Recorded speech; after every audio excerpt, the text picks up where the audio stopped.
وما اصابکم من مصیبت، اور جو بھی پہنچی تم کو کوئی مصیبت، کوئی شدت، کوئی تکلیف، فبما کسبت ایدیکم، تو پس بوجہ اس کے جو کمائی کی تمہارے ہاتھوں نے، تمہاری اپنی کمائی کے نتیجے میں تم پر مصیبت آئی.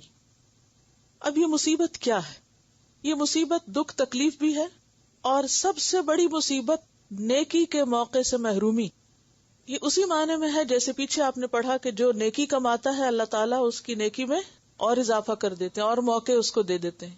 اسی طرح جب کوئی نیکی کا موقع ہاتھ سے جاتا ہے یا کسی نعمت سے محرومی ہوتی ہے تو اس کے پیچھے بھی انسان کا اپنا ہی قصور ہوتا ہے. اب مثلاً عموماً جب ہم بیمار ہوتے ہیں تو کس کا قصور ہوتا ہے؟ اور اپنا قصور ہوتا ہے، کہیں نہ کہیں کوئی زیادتی کی ہوتی ہے اپنے ساتھ. اسی طرح کوئی نعمت انسان کو ملنے والی ہوتی ہے، اس سے وہ محروم ہو جاتا ہے، کسی نیکی کے کام سے رک جاتا ہے، روک لیا جاتا ہے، یا گناہ پر گناہ کرتا چلا جاتا ہے، یا گناہ اس کو برے نہیں لگتے. تو یہ کیا ہے؟ دراصل وہی فلسفہ فَبِمَا كَسَبَتْ أَيْدِيكُمْ، یہ اسی وجہ سے ہے جو تمہارے اپنے ہاتھوں کی کمائی.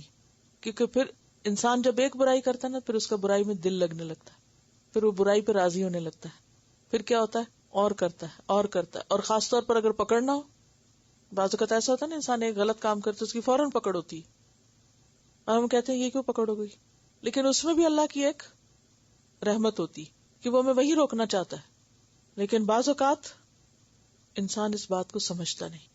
تو جو بھی کوئی مصیبت آتی ہے وہ تمہارے اپنے گناہوں کی وجہ سے آتی ہے. وَيَعْفُو عَنْ كَثِيرٍ، اور بہت سی چیزوں سے تو وہ درگزر کر جاتا ہے. یعنی بہت سی برائیاں، خطائیں، کمزوریاں ایسی ہیں کہ جس پر اللہ پکڑ سکتا ہے لیکن نہیں پکڑتا، چھوڑ دیتا ہے. کیونکہ اگر پکڑنا شروع کر دے تو پھر کیا ہو؟ وَلَوْ يُؤَاخِذُ اللَّهُ النَّاسَ بِمَا كَسَبُوا مَا تَرَكَ عَلَى ظَهْرِهَا مِن دَابَّةٍ. اصل بات یہ ہے کہ ہم اس بات کو ریئلائز نہیں کرتے، مانتے نہیں، ورنہ حقیقت یہ ہے کہ انسان جب برا کرتا ہے تو اس کا نتیجہ برا ہوتا ہے. یعنی برائی برا ہی اثر چھوڑتی ہے. یہ الگ بات ہے کہ ہم اپنے آپ کو بھلوا دیں، ریئلائز نہ کریں. جیسے سورۃ النساء میں بھی آتا نا 123 وَمَن يَعْمَلْ سُوءًا يُجْزَ بِهِ، اور اس کی مثال تاریخ میں بھی ہمیں ملتی ہے. سورۃ النساء 160 میں آتا فَبِظُلْمٍ مِّنَ الَّذِينَ هَادُوا حَرَّمْنَا عَلَيْهِمْ طَيِّبَاتٍ أُحِلَّتْ لَهُمْ، پس بوجہ ظلم کے ان لوگوں کے جو یہودی ہوئے، ان پر ہم نے حرام کر دی بعض پاکیزہ چیزیں جو ان کے لیے حلال کی گئی تھی. اصلاً حلال تھی، جائز تھی، کھا سکتے تھے، لیکن ان کی زیادتیوں کی وجہ سے ان کی شریعت میں وہ چیزیں حرام کر دی گئی، روک دیا گیا، فائدہ اٹھانے سے محروم کر دیے گئے. تو اسی طرح بعض اوقات انسان ایسے غلط کام کرتا ہے کہ جس کی وجہ سے اس کو کسی نیکی کے کام سے روک دیا جاتا ہے، مواقع چھین لیے جاتے ہیں، یا پھر کوئی خیر جو اس تک آنی ہوتی ہے وہ روک لی جاتی ہے. کیونکہ پیچھے ہم یہ بھی پڑھ چکے نا کہ جو شکر ادا کرے گا لَإِن شَكَرْتُمْ لَأَزِيدَنَّكُمْ وَلَإِن كَفَرْتُمْ إِنَّ عَذَابِي لَشَدِيدٌ.